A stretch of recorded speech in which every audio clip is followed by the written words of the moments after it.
Rutland High School wrestlers are hoping for success this weekend on the mat as the school's top wrestlers head to the state championship. We stopped by a recent practice to talk with volunteer head coach Matt Tuscano about why he is donating his time and giving students a chance to try wrestling, a sport he says takes time to find success at.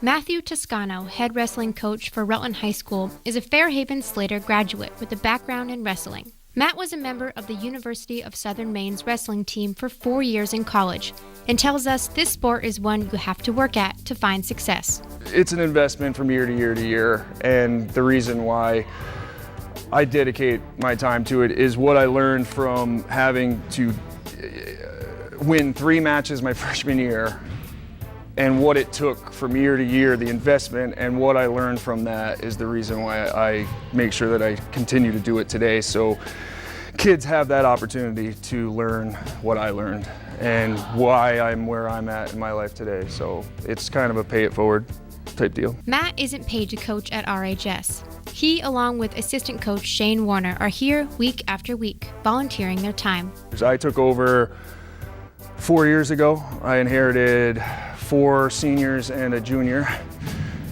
so it was tough starting, but we had a really good season that year. Those kids did really well. We brought 4 of them to New England, so I mean, none of them had placed before, so it made me feel good and kept me going. And after that, because the budget didn't pass and they cut one sport male, one sport female, the lowest number of participants, and that was hands down us with 1 returning wrestler, so we had to literally start over. Really all that changed is that it was volunteer. Now it's a club team, and the 1 junior coming back, I just stuck with him, and we did really well that year, and we had an 8th grader that came in and rejuvenated it, and now he's a sophomore, so this is the 3rd year in that tenure of the volunteer world. So why does Coach Tuscano volunteer so much time? Because I want kids to have at least a chance to say yes or no, whether they could wrestle or not, just from what it's taught me in my life, and I want them to be able to at least say yes or no. And that's what most kids say no, but we've had a few say yes, and they've had some success. This year, this is my first number 1 ranked wrestler, number 1 seed going in. We had number 2. Shane was number 2 my 2nd year. But this is a very exciting time for us, without a doubt. We put a lot of hard work into it. I said this is our 2nd practice today even, so we try and push it and take it to the next level every day. Put in a perfect effort, your best effort, and good things happen. You'll be there in the end if you put your best foot forward each time out in anything you do. All the little things, I guess, is what's important. Paying it forward seems to be a theme with this team. Assistant coach Shane Warner volunteers because of the commitment Coach Tuscano made to him years ago. Well, my senior year, I was the only varsity wrestler, and Matt volunteered his time to help me out, and I gained a lot of experience, and I want to pay him back, and I just love the sport. I want to come back and help out.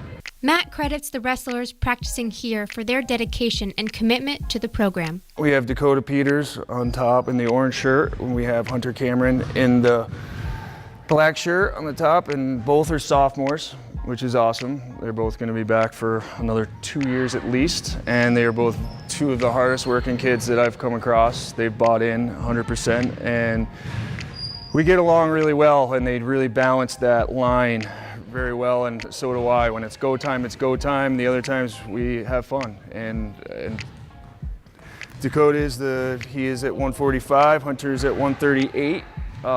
They are both having great years. I believe Dakota is 37-6, and Hunter is 26-14, I believe. So they both have very good records. Dakota had got a couple extra years in middle school. This is my 3rd year coaching him as a sophomore, and Hunter, he's on the 4-year plan like I was. But I always tell him that I did it. I don't like to talk about myself that often, but it's true. I mean, I won, I think I referred to it earlier, maybe 6 matches my freshman year, and I won 49 matches my senior year. It was the amount of work I put in during the off season during the season, I wanted to outwork my opponents. I was going to do anything possible to get my name on the wall, and I did. I won states my senior year, same year as my brother, 1998, 160, and I tell every coach, every kid I coach, that I'll never ask you to do anything that I didn't do myself, and I think it helps a lot. And I also tell them if there was an easy button, I'd push it for them, but there isn't. There's no easy button, there's no shortcuts. You have to put the time in, and that's what makes it such a mentally challenging sport as well as physically. It's a grind, and that's why states are at the end of the year next week, the last one, and that's all that matters. They don't take it away from you if you had a losing record. Anybody can be state champion if you believe it in your heart and you go for it, and that's what these two are going to do February 24th and 25th, and hopefully we'll be bringing home a state championship for the first time in a while.